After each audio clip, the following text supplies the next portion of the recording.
포목점에서 바삐 일손을 움직이던 만덕이 한숨을 돌리며 말했다. 에휴, 오늘도 잘 됐구먼. 이렇게만 잘 되면 한양에서도 유명한 장사치라 해도 손색 없겠어. 아내가 포목점 안쪽에서 나와 씩 웃으며 그를 바라보았다. 한양이라니요? 당신이 거기 가면 상인들이 다 놀랄 거예요. 여긴 이웃들이 좋으니 잘 되지. 한양은 사람들이 눈이 높아서 쉽지 않을걸요? 만덕이 손을 펴 흔들며 으스댔다. 이 사람아, 내가 누구야? 내가 한양 나가면 한양 장사꾼들이 다들 날 부러워할걸? 맨몸으로 이 장사를 일궈낸 만덕이 아니야. 다 내 덕이지. 아내가 살짝 눈을 흘기며 웃었다. 뭐가 당신 덕이에요? 나 아니었으면 벌써 망했을 거면서 그 공을 다 당신이 가져가요. 만덕이 흐뭇하게 웃으며 고개를 끄덕였다. 그 말도 맞긴 맞네.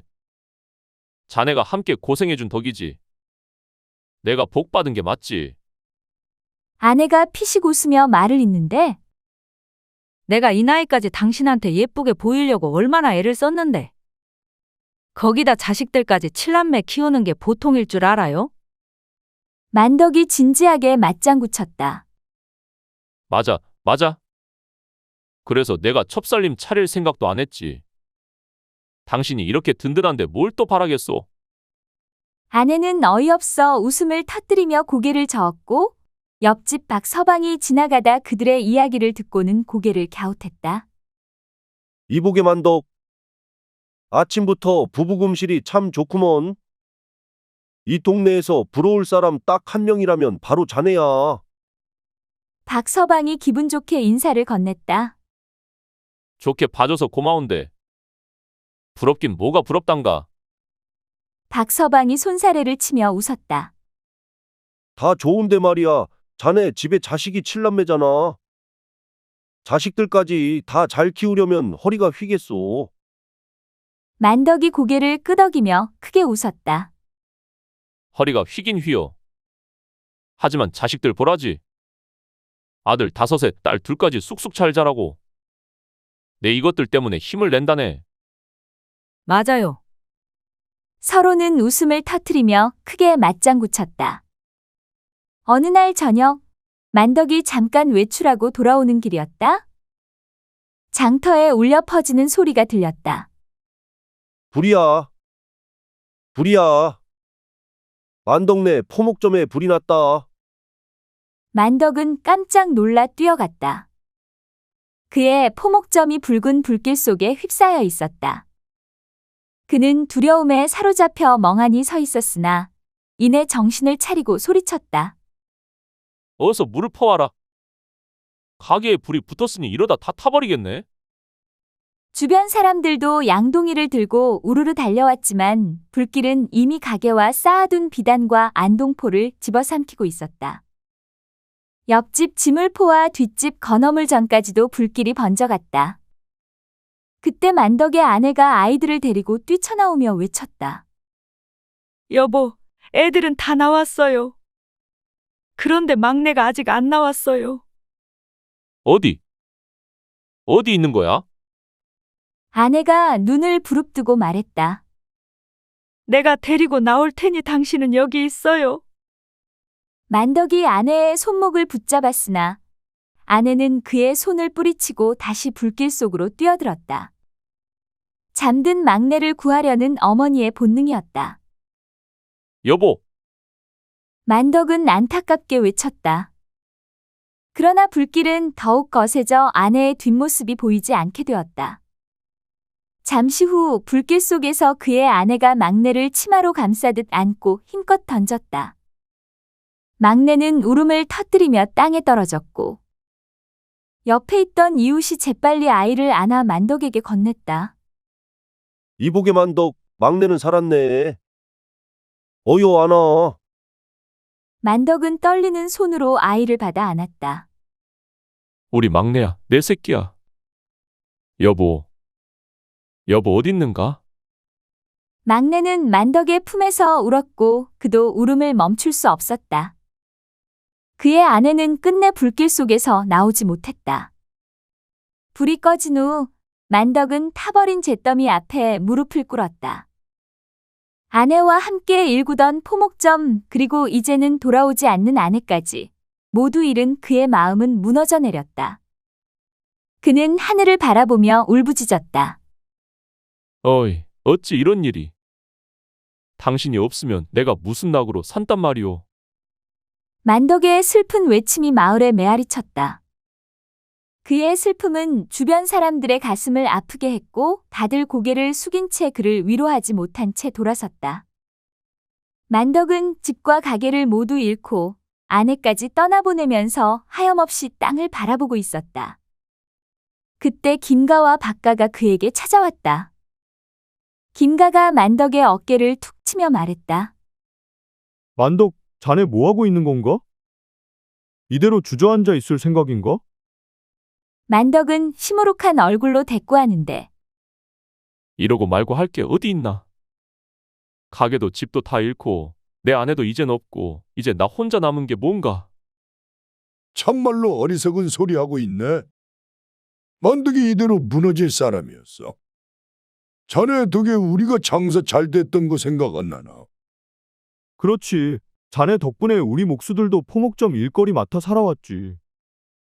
자네를 우리가 다 도와줄게요. 만덕이 의아하게 그들을 바라보았다. 내 덕을 봤다니 대체 무슨 소리들 하는 건가? 김가가 진지하게 말했다. 아, 만덕. 자네가 평생 이웃들한테 인심 좋게 대해준 거 마을 사람들은 다 알아. 다들 자네 편이라니까. 그러자 이가가 덧붙였다. 돈 벌었다고 접살림도 안 차리고 부인하고 애들밖에 모르고 열심히 산 자네를 다 칭찬했지. 하, 이래서야 눈물도 못 흘리겠군. 우리 힘 합쳐 새 집도 지어주고 장사도 다시 할 수 있게 해줄 테니 자네는 걱정하지 마. 이가가 고개를 끄덕이며 말에 힘을 실었다. 맞네. 내가 외상으로 물건 넣어줄 테니 자네는 몸만 성하면 돼. 석 달만 기다려보게나. 새 가게가 다시 열리는 걸 보게 될 걸세. 그렇게 두 사람을 비롯한 이웃들이 발벗고 나서자 만덕은 그들의 도움에 힘입어 다시 일어설 용기를 얻었다. 석 달이 흐르고 드디어 새 포목점이 마을의 문을 열게 되었다. 만덕은 가게 앞에서 감격의 눈물을 흘리며 말했다. 내 평생 이런 날이 올 줄은 몰랐네. 모두 덕분이야. 내가 어떻게 이 은혜를 갚아야 할지 모르겠네. 갚긴 뭘 갚아. 자네, 우리한테 진 빚은 인심으로 갚으면 되는 거야. 우린 이웃 아닌가? 맞아. 갚으려면 포목점 장사나 잘해서 사람들이 자네 물건 사러 올 때 좀 싸게 주면 되지. 만덕이 웃음을 지으며 고개를 끄덕였다. 그래, 이제부터 나는 이 가게를 다들 은혜로 일으켰다 생각하고 매일같이 일할 거야. 다들 정말 고맙네. 다시 문을 연 포목점은 사람들로 붐볐고 만덕의 가게는 불의 상처를 딛고 활기를 되찾았다. 그는 이웃들의 도움 덕분에 삶을 다시 시작할 수 있었음을 깨닫고 그날 이후로 더욱 열심히 장사하며 주위 사람들에게 인심을 나누었다. 만덕은 남겨진 칠남매를 어떻게 키울지 깊이 고민했다. 동네 사람들이 걱정하며 매파를 보내며 말했다. 만덕, 자네 혼자 칠남매를 어찌 키울 텐가? 일단 자네부터 새 장가 들면 부담이 줄지 않겠나? 하지만 만덕은 고개를 저으며 답했다. 나도 생각이야 많지. 그런데 이 아이들 어미를 잃은 지 얼마나 됐다고 내가 어찌 이리 빨리 새 장가를 들겠는가? 며칠 후 만덕은 청산과 부인 누님을 찾아가 도움을 청했다. 누님, 내가 혼자 힘으로 이 아이들을 다 보살피기가 벅차오. 누님께서 조금만 아이들 곁에 있어 주시면 안 되겠소. 누님은 만덕의 간절한 눈빛을 보고 씩 웃으며 말했다. 당연한 거 아니겠니? 내가 안 도우면 누가 돕겠나? 애들은 내 새끼처럼 잘 돌볼 테니 걱정 말거라. 그렇게 만덕의 누님이 아이들을 돌보기 시작했다. 누님은 혼자서도 자수성가한 분이라 만덕네 칠남매를 아주 깔끔하고 든든하게 돌보았다. 아이들에게 고기 반찬도 자주 해주고 옷도 직접 지어 입혔는데 마을 사람들은 모두 혀를 내둘렀다. 이웃집 아주머니가 지나가다가 넷째에게 말했다. 어머, 얘야? 내 옷이 뭔가 아주 예쁘네. 어디서 났니? 우리 고모가 만들어주셨어요. 고모는 손재주가 제일 좋아요. 누님, 애들 입히는 옷이 너무 좋아서 동네 애들까지 셈이 나겠소. 너무 귀티 나게 키우면 사위, 며느리 자리마다 매파들 줄 서겠네. 고맙소 정말. 누님이 껄껄 웃으며 대꾸했다. 이 녀석들 건강하게 크는 게 얼마나 보기 좋은데. 내가 내 아이들 덕에 젊어진 기분이라 좋구나. 아이들은 무럭무럭 자랐고 만덕은 마음 한편에서 어머니 없는 자식들이 제각각의 사랑을 찾으며 살길 간절히 바랐다. 만덕은 칠남매를 하나둘 시집장가를 보내며 자신은 세월의 흐름을 온몸으로 맞았다.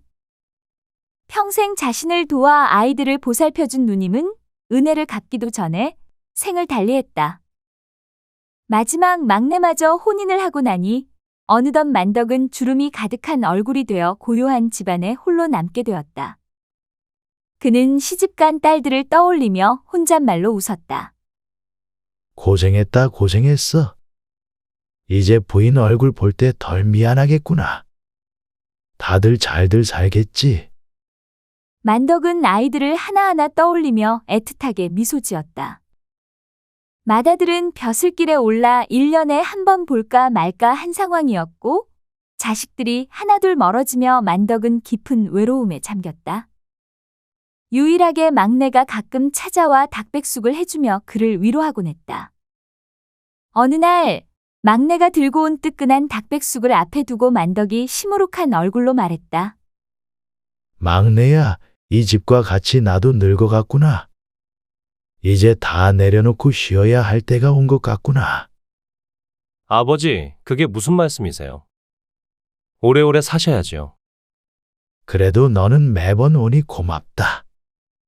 다른 애들은 어찌 이렇게 소식도 없고. 마지는 잘 있는 게냐? 큰형님은 이제 벼슬길에 올라 바쁘니까요. 만덕이 한숨을 쉬며 말했다. 그래, 큰 벼슬길에 나아간다는 게 그런 거겠지. 무소식이 희소식이라 하지 않겠어요, 아버지? 만덕은 쓸쓸하게 웃으며 고개를 끄덕였다. 그래, 그래도 이 아비가 허전한 건 어쩔 수가 없구나. 하긴 자식들한테서 내가 이젠 무엇을 바라겠냐? 어느 해 늦가을 만덕은 심한 곱부를 앓고 점점 더 기력이 쇠해져 갔다. 그는 자식들에게 전할 마지막 당부를 준비하며 한숨을 쉬었다.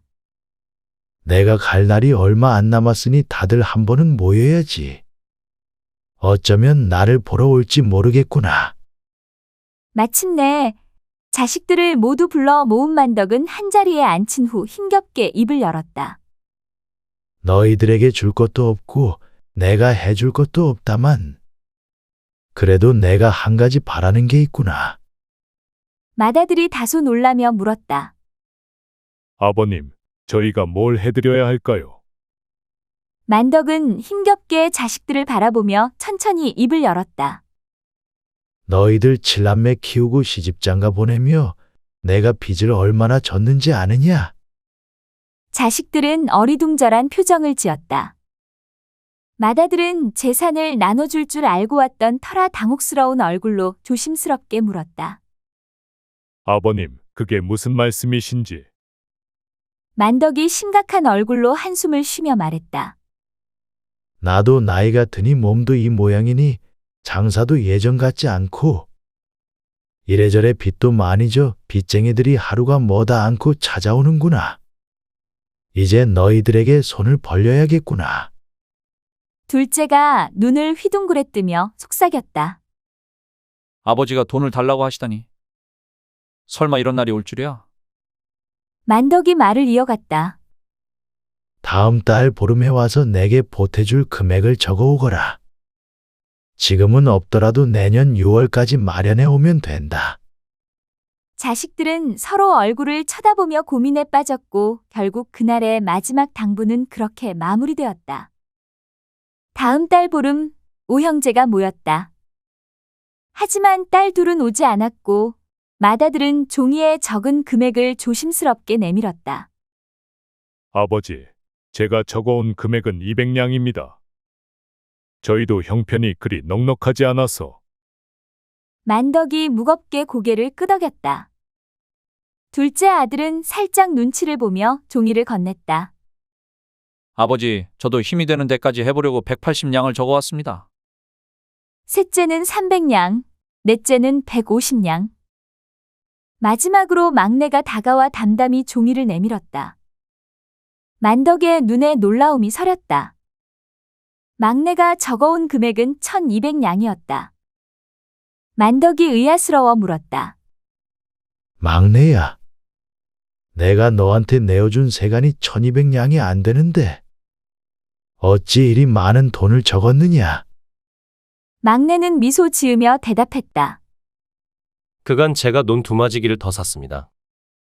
만덕은 잠시 말이 없었고 자식들의 얼굴을 바라보며 한숨을 내쉬었다. 그의 마음속에는 자식들이 진심을 다해 자신을 도우려 했다는 뿌듯함과 애틋함이 스며들었다. 그렇게 마지막 유언을 남긴 만덕은 눈을 감고 세상을 떠났다. 만덕이 세상을 떠난 후 자식들은 그의 유언장을 집행하기 위해 한자리에 모였다. 집안어른이 상주들을 앉혀놓고 유언을 집행하는데 광목자루 5개를 놓고 먼저 맏아들에게 하나를 건넸다. 맏아들이 얼떨떨하게 자루를 열어보니 그 안에는 2000냥이 들어있었다. 둘째가 180냥을 적어낸 종이를 떠올리며 조심스럽게 자신의 자루를 열었다. 그 안에는 1800냥이 들어있었다. 셋째는 약간 긴장된 얼굴로 자루를 열었고 그 안에는 3000냥이, 넷째는 1500냥이 들어있었다. 마지막으로 막내가 자루를 열었고 그 안에는 무려 12000냥이 들어있었다. 각자가 아버지께 드릴 액수의 10배가 담겨 있었다.